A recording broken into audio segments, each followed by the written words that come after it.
Welcome back, everyone. We appreciate you keep coming back. Apparently, you like us or something. You're assuming they're coming back. They are coming back. Okay, all They're right. listening to it right now. That's a good vision. Yes. We're in the middle of a lengthy series on what, Beersheba?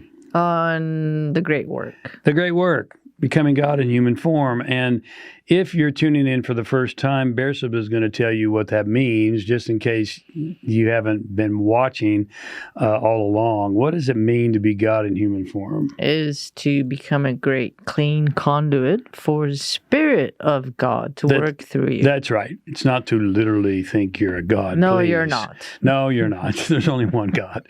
But it's to be a conduit of that creative force.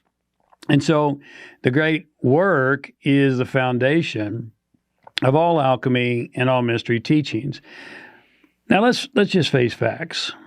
It doesn't take much time and much observation in the world today to realize that we're in major disruption. Right, Beersheba? No, I didn't notice at all. I don't know what you're talking about. Well, everything's normal. much more disruption and chaos than it's ever been previously in my lifetime. And so not mine. Yeah. Okay, that's fair enough. That's another story for another day.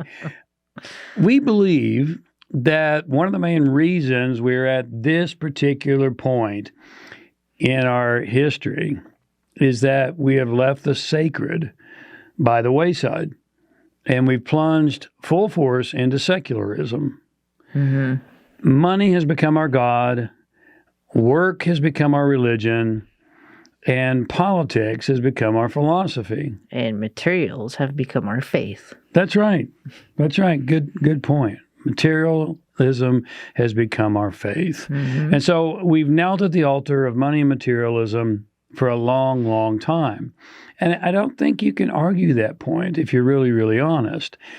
Very largely, with few, if any, exceptions, we've lost what we call the sacred vertical principle. The vertical principle relationship, which is also known as the relationship with God. True. And when this was disconnected, all we have left, if vertical, and it is a metaphor because kingdom of God is within, said the Christ, but in this vertical relationship with our Creator, when we lost that, then all we have left is the horizontal position. And what kind of problems does that cause, Beersheba, when we only have a horizontal viewpoint? Well, when we only have a horizontal viewpoint, is all we have is to look at the people around us, what they're doing, and compare. We go by that. We judge by that. So, this person is lying. Oh, and they're stealing, and it's okay. Okay. And they're not being prosecuted? And they're not being punished for it? Oh, okay. So this is the new right. It's okay to lie. It's okay to lie. People are telling the truth, and they're being persecuted? Oh, maybe the truth isn't a good thing to do. Yeah, no. That's a great example. Drinking, yeah. Okay, I'll Drinking stop. what? Nothing. Okay, you were getting on a roll. Go ahead, roll. I'm going to quit. No, No, that's drinking all right. what? No, we're going to be drinking baby's blood. Oh, that's what we're doing. Okay, Yeah, maybe okay. we shouldn't get on that roll. I told you. So I cover all this concept of the vertical principle and the horizontal viewpoint. I cover it in great detail, depth and detail in my latest book, God, Money, and Sex. Mm-hmm. Understanding and Mastering the Three Human Dilemmas. Maybe you want to check that out. You see, when we only have a horizontal viewpoint, as Beersheba described, we look around, we see what others are doing, and that becomes our morality, if you will. And this is problematic. It really is problematic. To accomplish the great work, which is what we're discussing here today, you have to live a life in alignment with universal principles and truth. Yeah. And the problem is you can't find absolute truth in the horizontal secular plane. You just can't. It's relative truth. And I won't, belabor that point a lot, but there's a big difference between absolute truth and relative truth. In fact, from a horizontal viewpoint, you're hard-pressed to find many who are even willing to tell the truth, as Bersabas already alluded to. It's not valued, as we already discussed. And current activities in our world will quickly prove this to be true. To find absolute principle and truth, where must we come back to, Bersabas? To our center. And where is the center? Back to God. That's right. To your Creator. And what is where's the center located in the body? In the heart. That's right. Yeah.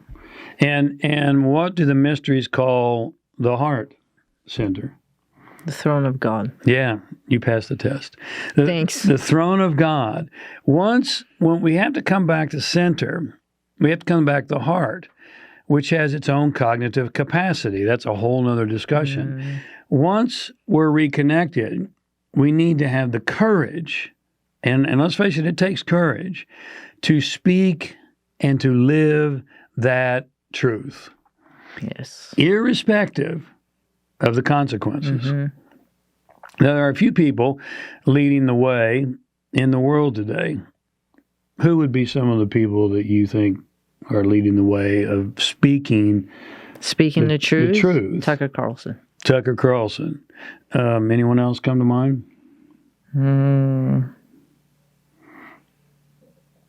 I'm doing my best. Donald Trump. Russell Brand, James O'Keefe, just to name a few. And you can see what kind of heat they're taking. Every single one of them is taking heat. So the question we have for you today is, will you join the movement of coming back to center, coming back to truth? Yeah. It's not easy. It's not meant to be easy. No, it's the new kind of rebel. It's the new kind of rebellion. It's time to take your power back. It's time to take this country back. It's time to take the world back, quite frankly. And so here's the final question that we'll ask you to contemplate. Which side of history will you be remembered to have stood upon?